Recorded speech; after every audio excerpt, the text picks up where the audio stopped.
السلام عليكم ورحمة الله وبركاته. هعمل معاكم النهاردة يا بنات البطة اللي وعدتكم بيها، البطة المسكوفي. اهو انا قطعت البطة وجهزت وقطعت بصلة برضو، وجهزت التوابل اللي هحطها للبطة، وحطيت الحلة على النار تغلي. التوابل اهو معايا: كبابة صيني وحبهان وفلفل وملح وفلفل احمر وورق رولي، وهحط كل ده مع البطة. وهو البطة طبعا قطعتها وجاهزة اهو، كله مقطع، كله قطعته وجاهز ما شاء الله اهو.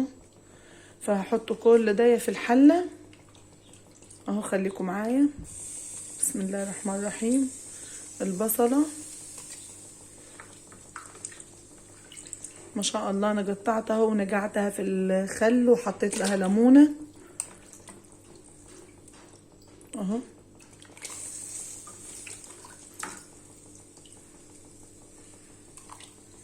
اهو ما شاء الله. يا ريت تدعموني يا بنات،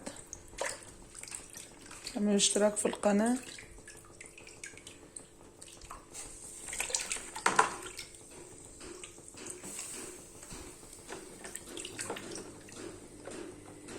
واهو التوابل،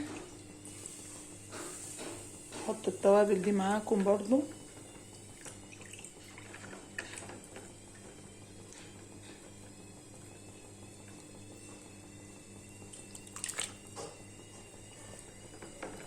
انا بحط الكبدة عادي، في ناس بتقول ما ينفعش احط الكبدة بتعمل حاجة وحشة او ريحة او زفارة، لا ده كله كلام كذب طبعا اهو. بحط الكبدة انا عادي في الشوربة بتاعتي، بحط التوابل دي كلها.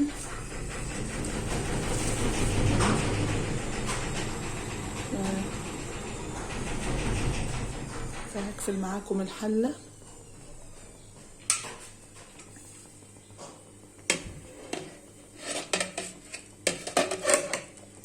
اهو كده.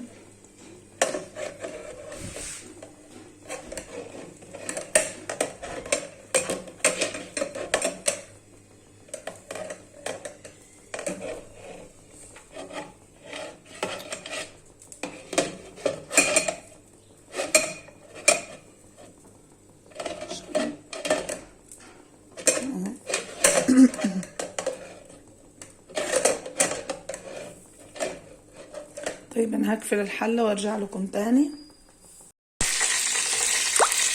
وهعمل معاكم يا بنات اللوبيا دلوقتي اهو. حطيت البصل انا بحمره وخلطة الطماطم طبعا. بعد ما البصل كده حمر خلاص انا هحط عليه الطماطم، طماطم طبعا مخلوطة اهو. هسيبها تتسبك واللوبيا خلاص هتتسلق. سيب الطماطم تتسبك، ودي لبن بغليه عشان بكره ان شاء الله هعمل معاكم رز بلبن، عشان ربنا نجانا طبعا من موضوع الحريق. فهعمل بكره ان شاء الله الرز ابو لبن اهو. جبت اللبن النهارده فبغليه بجهزه.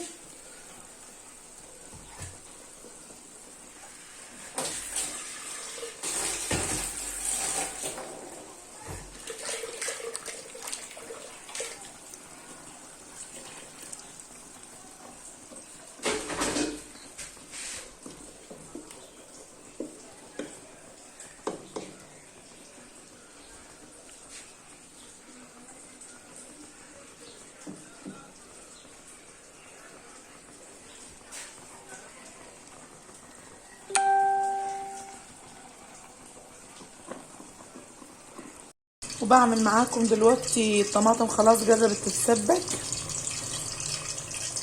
اللي هي للوبيا. طبعا انا سالقه اللوبيا وجاهزه، لما تتسبك الطماطم هحطها.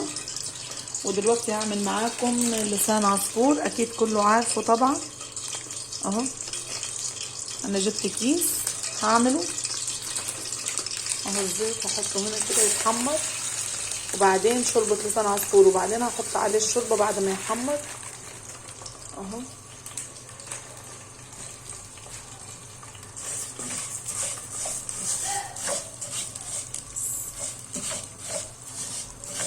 اهو.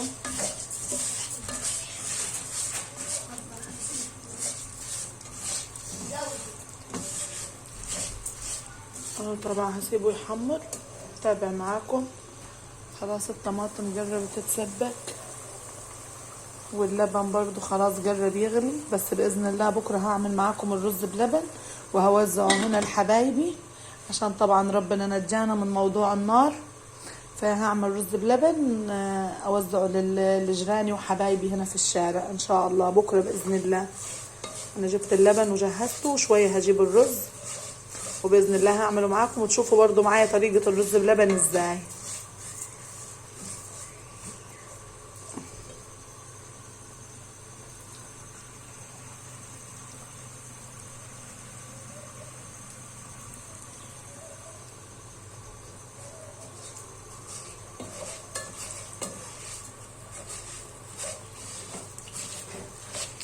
حطها على العين الصغيرة عشان العين الكبيرة الاتنين عليهم طبعا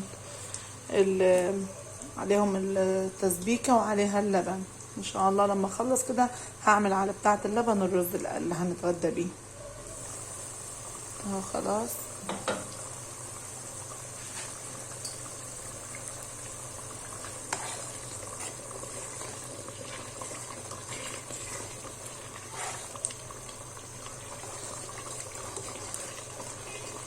لسه بقى لما تتسبك تقل خالص، وتشوفوا معايا للاخر ازاي.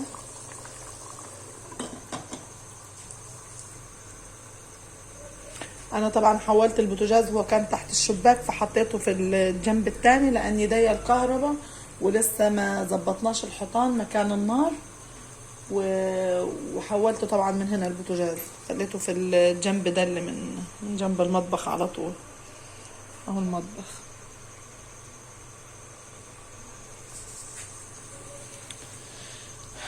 يا ريت تدعموني يا بنات وتعملوا اشتراك في القناة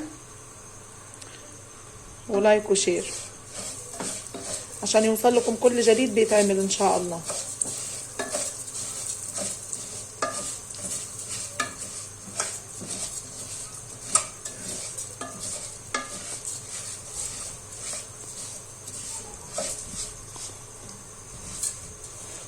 وانا مجهزة طبعا الشوربة اللي هحطها للسان عصفور اهي. شوربة البطة لما يغلي يحمر هحط عليه الشوربة. هرجع لكم تاني يا بنات. وبعمل معاكم دلوقتي الرز ابو شعرية، واللسان عصفور اهو خلاص جرب يستوي اهو.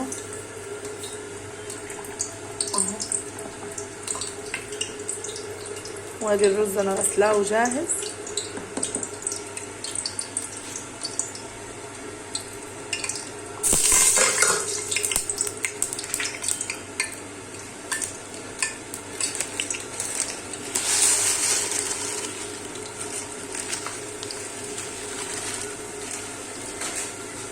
اهو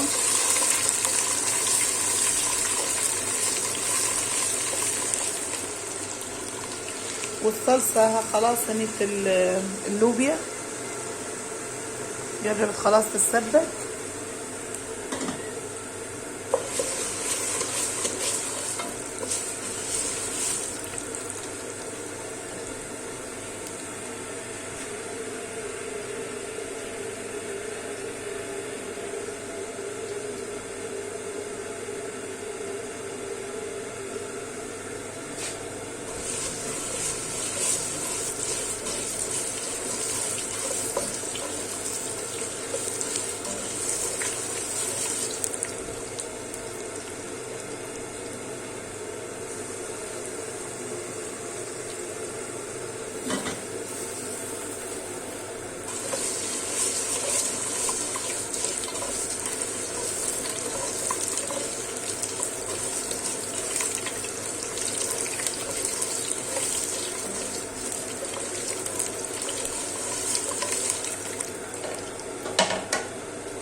كده خلاص اللون حلو ضيق.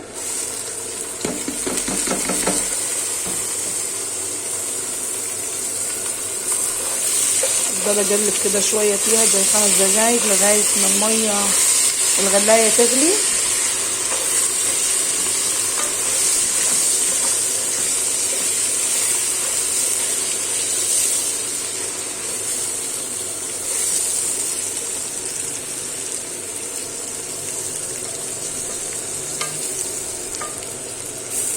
انا هحط للرز بس فلفل وملح بس،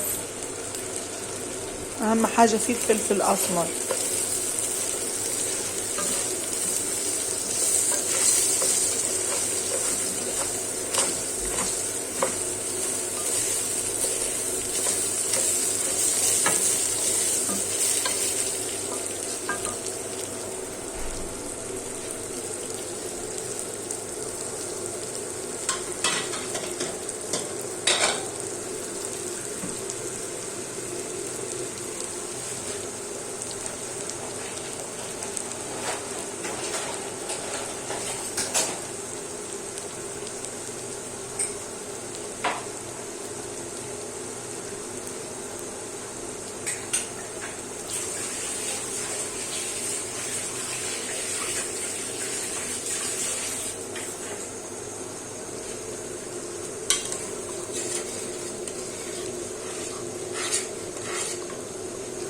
اهو خلاص الصلصه شايفين ازاي بقت حمرا خالص واتسبكت اهو. بس هو عشان البخار اللي طالع مش مبينها كويس.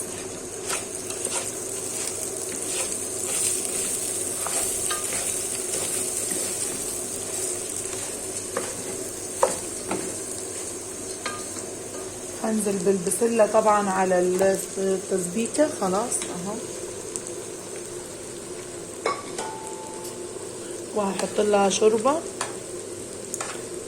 من تربة البطة، وهحط لها التوابل كده، وبعدين اقفل عليها اغطيها يعني واسيبها ايه لغاية ما تستوي وتتشرب في الشوربة. بحط لها شطة طبعا، وبحط لها فلفل، والشوربة طبعا فيها كل التوابل برضو اهو. هرجع لكم تاني. وخلاص كده الرز كده خلاص هنطفي عليه اهو ما شاء الله اهو اهو. يا ريت الكاميرا تكون موضحة. خلاص كده هو استوى خلاص اهو. ايه رأيكم؟ ده فلفل طبعا اللي باين اسمر، رز بالشعرية، احلى حلة رز. خلاص انا كده هطفي عليها، استوت خلاص. وكده لسان عصفور ده خلاص طفيت عليه برضو، وهطفي برضو على اللوبيا كمان، هي استوت يعني خلاص اهو. طفيت عليها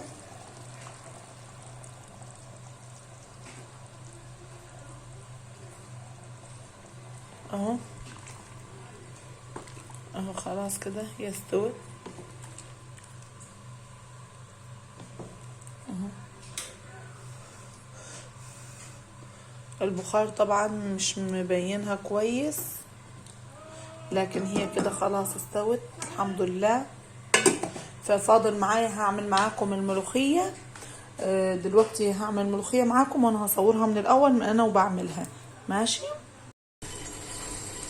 هعمل معاكم الملوخية دلوقتي. وهات توم مفروم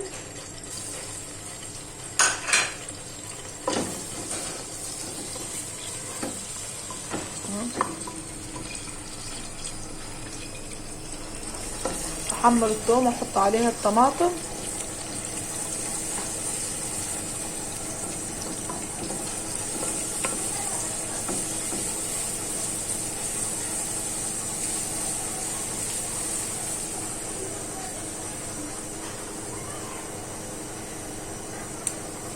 هتشوفوا معايا احلى طبق ملوخية.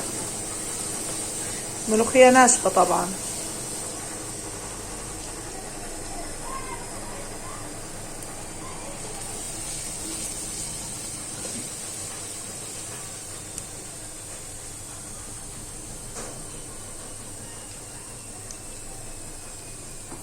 مقطعة طبعا الطماطم انا، الطماطم الملوخية لما تكون متقطعة قطيع بسكينة احسن، احسن من مفرومة في الخلاط.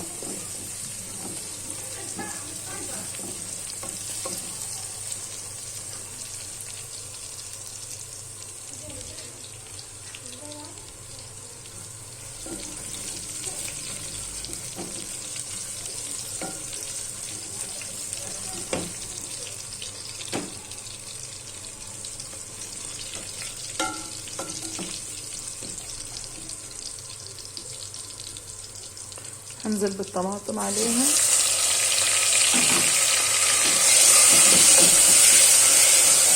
اخليها كده زي 5 دقايق هتتسبك، بعدين هحط لها الشوربة.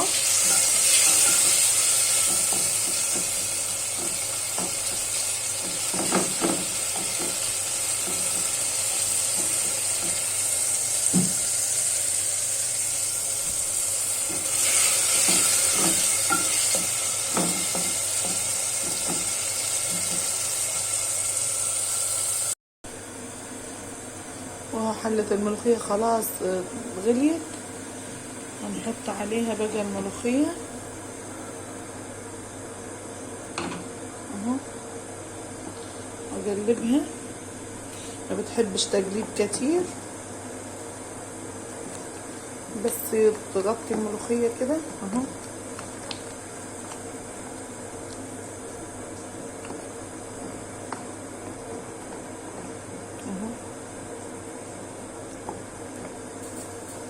اهو احلى حلة ملوخية.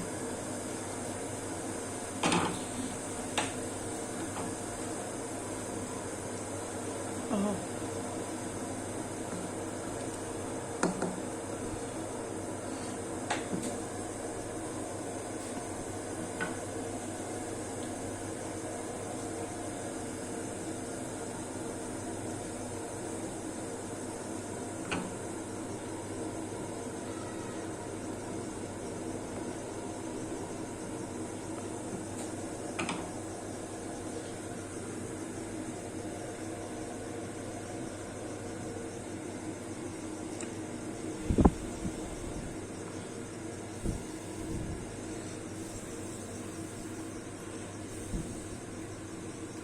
اهو احلى حلة ملوخية. يا ريت الملوخية لما تتعمل ما تتغطاش كلها، تتغطى وتسيبه جنب فيها مفتوح، وبعدين ما تتقلبش كتير، عشان لما بتتقلب كتير بتبقى الملوخية الواحدة او الشوربة واحدة. وها ادي الاكل يا بنات بعد ما خلصت كده تمام، بالهنا والشفا للي ياكل، ويا ريت تتفضلوا معانا. اهو كده خلاص انا خلصت الاكل. دي اللوبيا، وده شوربة لسان عصفور، وهو الفراخ البط بالرز، تحتيه الرز اهو. اهو اكلي النهارده.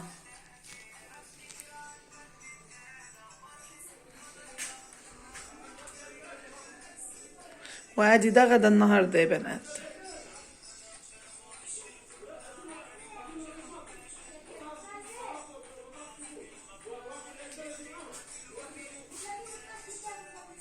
والملوخية صح، الملوخية واللسان عصفور، شوربة اللسان عصفور والملوخية والرز والبسلة اللوبيا والبط اهو.